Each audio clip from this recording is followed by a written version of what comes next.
Hi guys, welcome to the month of March and our latest releases. Can't quite believe we're already into the third month of the new year, but I'm happy to say that in terms of releases we've got a whole big bunch. Maybe no vehicles or aircraft this month, but we have got 23 brand new figures and even one little dog. But before I start on all of that, I'd just like to say a big thank you to everyone, both dealers and collectors all over the world, that have welcomed our new Africa Core Tiger. The response has been fantastic. By the time you hear this, many of the initial orders will have gone out, and I'm happy to say they're selling really well. And if you're interested in the Africa Core, and especially our new all-metal, all-singing, all-dancing Tiger tank, I hope you've got yours already, or get your order in soon. Anyway, that's that. Thank you again for the support, but let's get down to what we've got this month. Now, we'll begin on this little part of the table here, and depending how well you can see what's on here, we're back with Black Hawk Down. Now, as you know, we launched this series late last year. The response has been excellent. I'm very happy to see that people like these more contemporary conflict soldiers. And as you know, up until this point, it's basically been the US Army Rangers and the Humvees that go with them that have been released. Well, obviously at the same time as we were planning all of those, we had to plan both a mixture of some very special sets, which I'll come to in a minute, but also the opposition to those Rangers, especially in Operation Gothic Serpent, which was what the operation generally in Somalia was, where the US military went in to basically protect the United Nations food and medical deliveries that were being sent to the situation in Somalia, which were being basically robbed and hijacked by different militia groups that were living there and operating there, particularly one particular group led by one of the leading, if you can call him that, Somali warlords, a guy called Mohammed Farah Aidid. Anyway, as anyone who's seen the blockbuster movie Black Hawk Down or read Mark Bowden's superb book by the same name, we've already covered, as I said, the US Army Rangers, but from the story you'll also recognize that there was amazing acts of bravery in the middle of this whole operation. And one of the both most spectacular and accounts of bravery that took place was when, as you know, 2 Black Hawk helicopters were shot down. One managed to be safeguarded straight away, one of the crash sites. The other one, which was call sign Super 64, it went down in the middle of obviously a hornet's nest of what was happening in Mogadishu that day, and it almost immediately came under attack from both Somali civilians and, of course, armed members of Aidid's militia. Surveying this situation, the Super 64, which had been hit by an RPG and crashed very heavily, the 4-man crew initially survived that crash landing, but they were obviously in no state to defend themselves, and 2 very brave Delta team members decided to go down and land and do their very best to protect the 4 crewmen that were in the downed helicopter on the ground, and that's what happened. Now, these guys knew they were getting into a terrible situation, but believed or hoped that they could hold on to the situation and protect those four wounded colleagues until help came to them. Now, the 2 men involved in that, and I'm just going to refer to my notes if I may, were Master Sergeant Gary Gordon and Sergeant First Class Randy Sugar. Both of these were Delta Force snipers. So they were dropped off by their own helicopter, ran to the crash site, and then basically formed, to the best of their ability, an all-round defence, such as it was. Well, they were obviously getting attacked from all sides. And forgive me, I'll read from my own notes here because it tells the story better. These two Delta Force snipers, flying in 642, insisted on landing to support the survivors of Super 6-4. Despite knowing that they might be on their own for a long time before any rescue. Once on the ground, Gordon and Sugar helped the injured crew members as best they could and then attempted to secure the area around the crashed helicopter and keep the hostile mobs of Somalis at bay. Despite intense enemy small arms fire and a constant barrage of rocks and stones, the two Delta snipers kept up a very accurate and disciplined shooting for a limited amount of time. One of the helicopter pilots was a guy called Mike Durant. I think he's a warrant officer, and he was still very badly injured, but of the four crew members, he was the one that was still moving, and he actually picked up his own MP5K submachine gun, and he did his best to provide some extra backup to the two Delta Force guys. But alas, he only had 2 magazines worth of ammunition, and obviously it didn't take long for them to run through that. What happened next is a little bit confusing, but from what different reports state, Gary Gordon was then killed himself, and that left only one sniper left, Randy Sugar. Shortly thereafter, he died from gunshots along with the other 3 Black Hawk crew members, and only Mike Durant survived. Now, Mike Durant was actually lucky to survive that. Somehow he was captured, and the bad guys didn't kill him, but kept him in captivity. He was actually held for 11 days before he was released to the Red Cross. So we've got this little 3-man set of the 2 Delta Force snipers and the figure of Mike Durant on the ground. Another little 2-figure set we've got here, in a way we're calling No Man Left Behind. And these are 2 US Army Rangers. As you can see, one Ranger is already wounded and suffering from multiple shrapnel wounds, and right next to him is his little helmet and his M16A2. The other guy who's getting ready to hopefully hoist this guy up on his shoulders and run to safety has got his 9mm automatic pistol out, and he's opening fire against any of the bad guys that are trying to get near them. So these are 2 little sets for Black Hawk Down. But as mentioned earlier, we've also got to do some of the bad guys, and we've been getting a lot of requests. When are you going to do the Somali militia? So we've actually got 8 different figures, individual figures of Somali militiamen. Now, as you can see, these guys did not have a recognised uniform.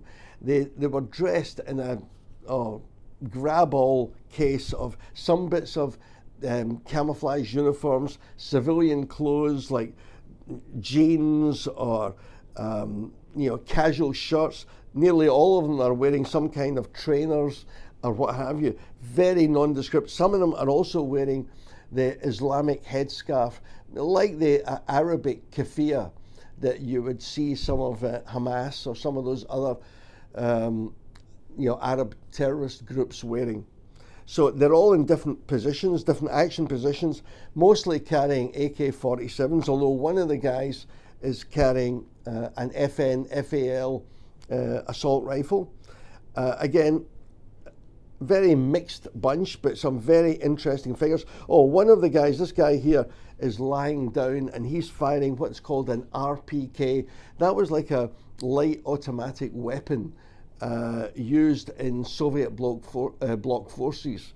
And these could either fire a 100-round drum magazine or a long banana-shaped curved magazine that can have sometimes 45 rounds or or a few more. But anyway, he's operating the lying prone position with the RPK, and it's got the drum magazine on that.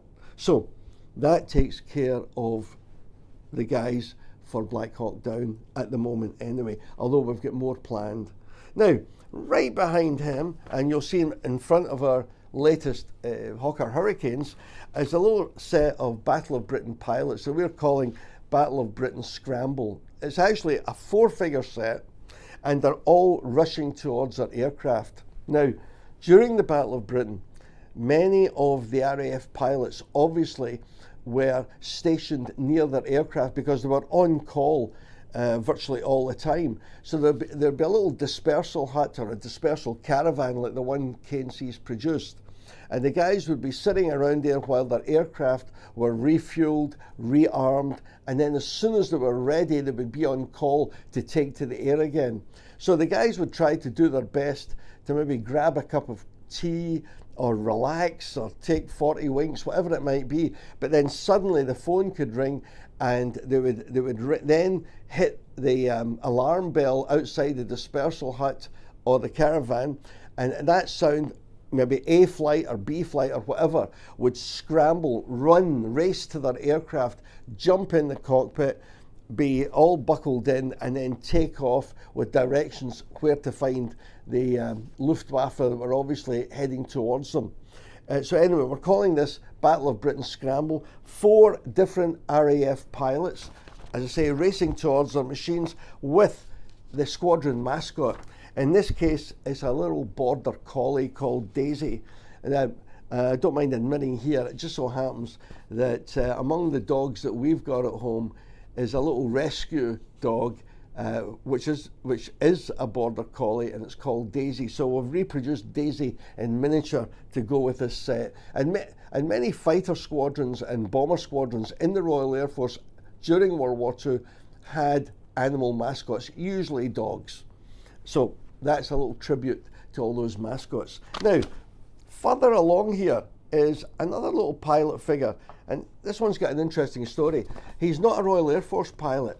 He's not even one of the foreign volunteers that joined the Royal Air Force, those free Czechs, free French, Poles, along with other pilots from the Empire, from Australia, Canada, New Zealand, South Africa, Rhodesia, and other places that flew with RAF Fighter Command during the Battle of Britain.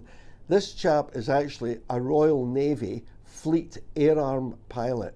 Now, the Fleet Air Arm basically was that branch of the Royal Navy that flew off aircraft carriers or some shore establishments.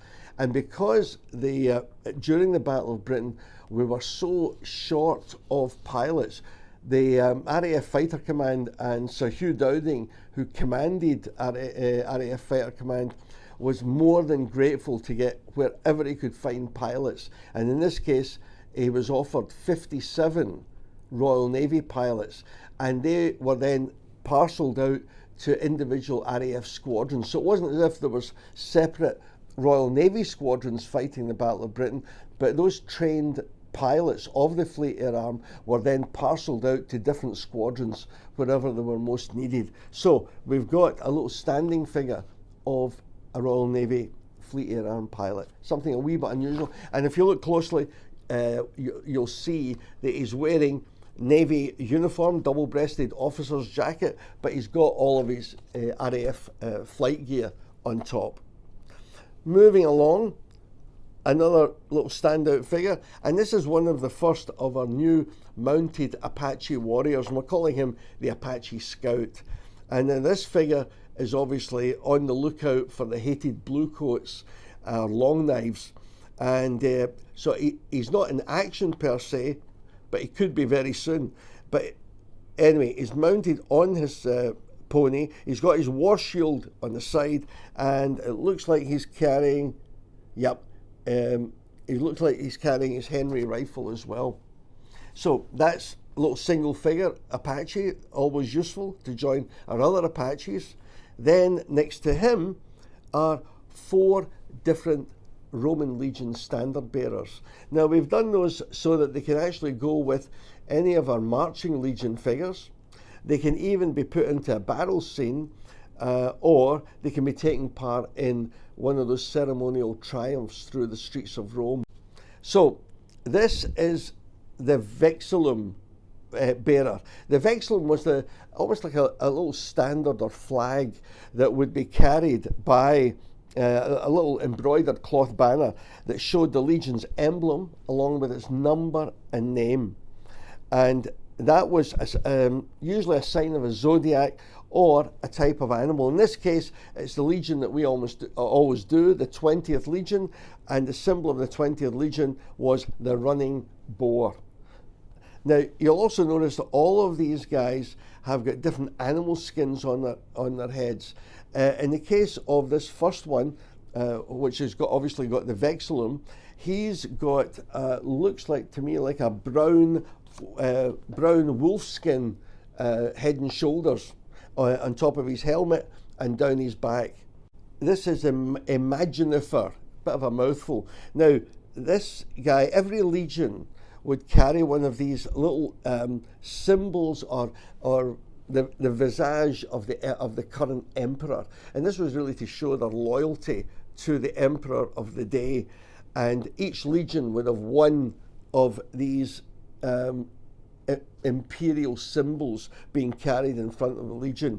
Now, he also has got a wolf skin, and I think in this case he's got a grey wolf skin. Next to him here, obviously, is the Aquilifer. And again, when we talk about the Aquilifer, we're talking about, the Roman eagle that was carried by every legion. Now, when you talk about the Roman legion, or the Roman Aquilifer and with his eagle, these were the most precious, obviously, of all the symbols of the legion. And if ever a legion lost its eagle, it was a huge disgrace. And in fact, wars and campaigns were fought just to get back a legion Aquilifer or the legion eagle that had been captured in combat. And they'd go to almost any ways and means to retain that and to get it back. Over here at the very end, on the left, is you've basically got the Roman legion signifer. Now, each century, and again, you remember a century is anywhere between 80 to 100 men. Each century would have one of these banners almost. And what you've got here is these metal medals that were awarded for bravery or the performance in battle of that particular century. So depending how many battles they've been in, how many glorious victories they had won, they would get different symbols that would be attached to the signifer here. And now what's interesting here, he's got a complete lion skin, and it really is a magnificent piece, and you'll get a closer look of that. So look out for that particular one. It's a really great little figure. Now I think, have I got anything else to tell you? Looking through everything we've got. No, I don't think. I think we've covered everything. But as I say, have a closer look at everything that we've got here. Hopefully there might be something for you. And if there's not, there'll be plenty coming later. There's an awful lot of stuff in the pipeline. But anyway, this is what we've got today. So I hope you like it. I hope you like something, either all of it, something of it, one of it, whatever. But anyway, have a great time, and look forward to speaking to you again in a month's time. Enjoy what you see.